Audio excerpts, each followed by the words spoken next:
చేస్తామంటూ సైన్యం కదిలొచ్చనే హనుమంతుల తీరు. ఇది ఆంధ్రుల పోరు, ఒక యుద్ధం పుట్టింది సీమాంధ్రుల కోసం.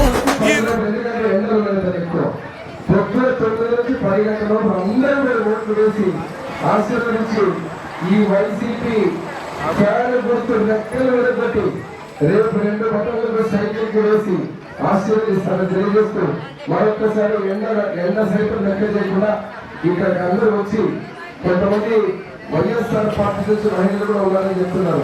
పార్టీలు కాదు, కేవలం ఎమ్మెల్యేలంటే ఎమ్మెల్యేలు గడ్డ తెలుగుదేశం పార్టీ అడ్డ అనే విధంగా ఇక్కడికి వచ్చి అందరూ కూడా ప్రతి ఒక్కరు నా తండ్రి డివి మోహన్ రెడ్డి గారి మీద అభిమానం, సైకిల్ ఎన్టీ రామారావు చంద్రబాబు గారి అభిమానంతో మీరు ఆశీర్వదించబోతున్నందుకు పేరు పేరు మీకు ధన్యవాదాలు తెలియజేస్తూ సెలవు తీసుకుంటున్నాను. ఈ రాక్షస పాలననే చేస్తాము రాగంతం.